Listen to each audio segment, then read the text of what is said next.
Dr. Jatinder Bali for Editor IGO Campaign presents Max 220. Dr. Bali, as you all know, is doing great work, and he's going to be talking on what to look out for original articles.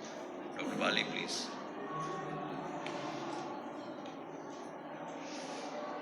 So, all of you should start writing papers, and he's going to give you insight on writing papers. Dr. Bali.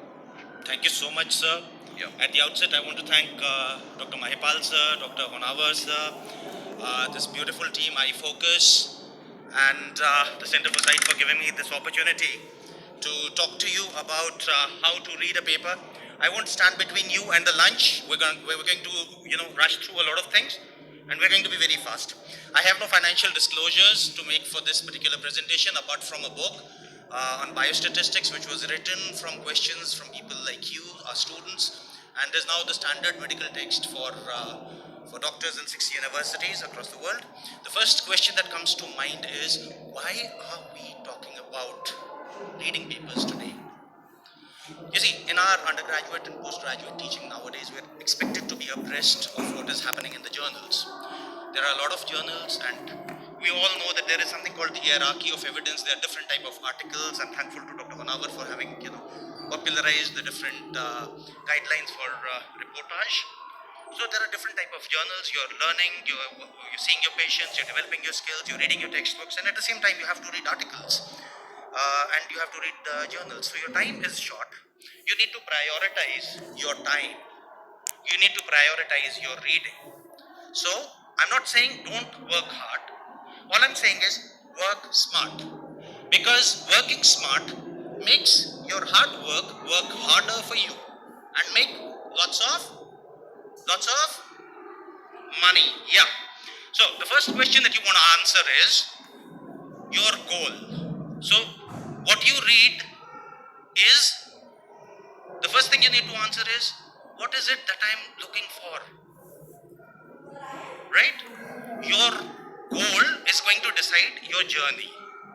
So if you're looking for something as simple as the overview of a topic, look for something like a systematic review or a narrative review. Meta-analysis is more powerful, but it carries some statistical baggage with it.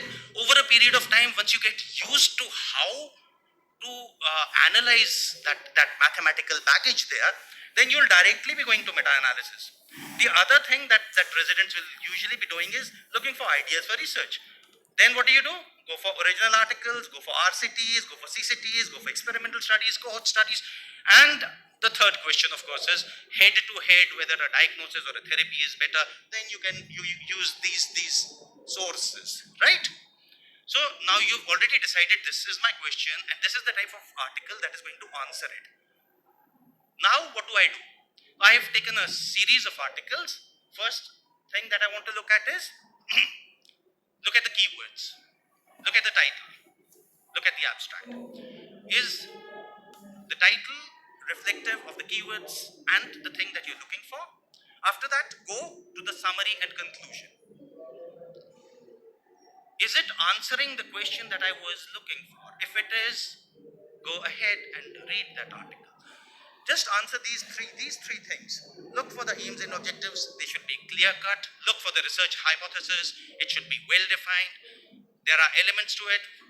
ICOT, we've all talked of it in your research writing, what do you call it? Training, right? And then are the conclusions based on the results? That's it. If it answers this, it is answering your question, go ahead and read the article. If not, jump to the next one. Now, you have selected that article. There were 10 articles, and you've picked up one which you think is the most suitable for you to present for your journal club or whatever. Then how do you analyze this article further? Now, normally what everybody is going to do is, you will read your title, abstract, go to summary, conclusions, then you will come back to the discussion, then to the introduction, material, methods, and lastly the results. That's the natural process that everybody is going to do, and there are a lot of checklists. Now, checklists are not meant to answer some questions. They use them as means of training yourself. Take a checklist. There are many of them.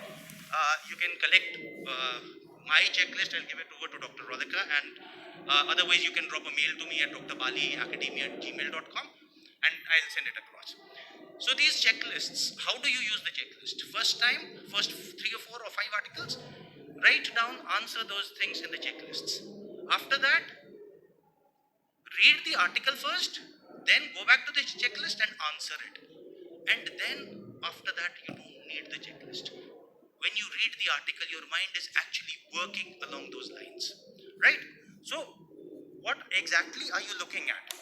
When you're looking at your introduction, what are you looking at? You're looking at what the research problem was, what was the background to it, what were the gray areas, how the study was, what was the rationale behind doing this in the first place, right? And what were his aims and objectives, what was his hypothesis. That is being answered in that introduction there. And how did he go about, answering that question that he had framed? So what he's going to do is, he will tell you how he included, how sampling was done, how he excluded some people, and collection of data, analyze what were the variables that he had used, what type of statistical tests were used, were they appropriate or not, look at the results, look at the tables, try to understand the tables, see whether the differences that were reported were significant, statistically not significant, or clinically significant. And then go to the discussion, how it fits in with the current knowledge, how it fits in with what had happened in the past, and are these findings generalizable to other populations outside of that study population that he had talked of. There will be strengths and there will be limitations of the study that he will talk of, so look at those. Of course, conclusions should always be based on the results. So sometimes, you'll find this strange dichotomy that there's something going on, and then in the conclusions there is one line which is way out, and it is reflected nowhere in the results. So that is not how you should write, and that is not how it should have been reported in the first place. In this day and age of now come to the references. In this day and age, when we have chat GPT, we've become very particular about checking out the references, right? Now, why am I, so we followed that particular order, and now we want to look at the results. Whenever you look at the results, always look at the figures. You know why? Look at these three statements on the top. All these three statements reflect this thing at the bottom. I don't have time to go into it, but 3 deaths less than the other group. It is 3 deaths less, 75% reduction in mortality, or 300% or threefold increase in mortality compared to group B. Of course, all of you will say that the third one is the most alarming, but it is the same result which is being described. So I always say, always look at the figures and not the figures on top, the figures at the bottom there, because figures do not lie, but liars can figure. Think it over lunch.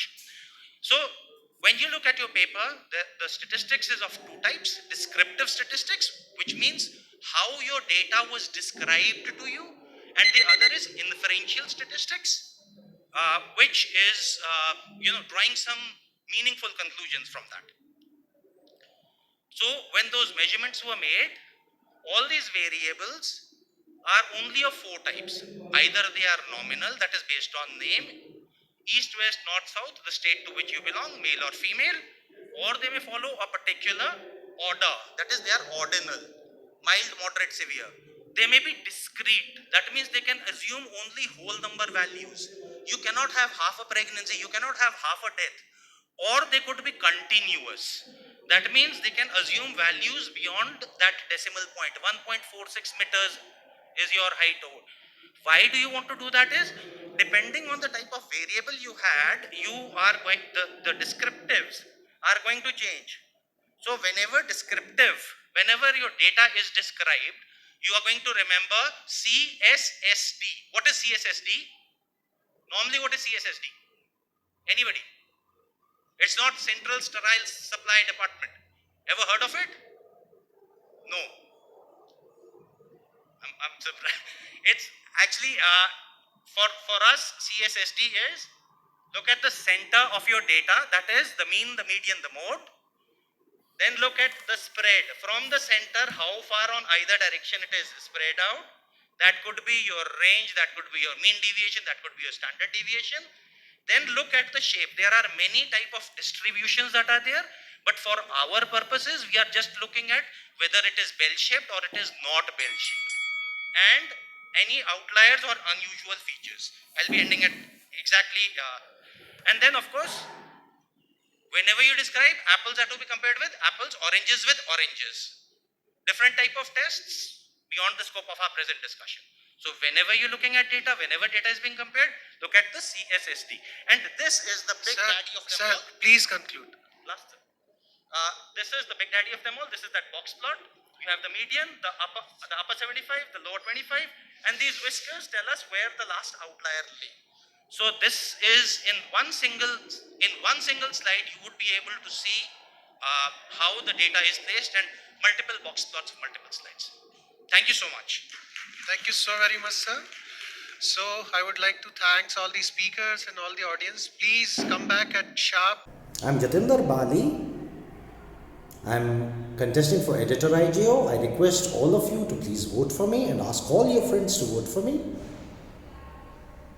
If you've reached this far and you want to see more content of this kind, please hit the like, share and subscribe button somewhere down in the ticker box below, and we'll get back to you. Thank you. This is Jatinder Bali for Editor IGO campaign, and this campaign runs on your love and affection, and we need lots and lots of it.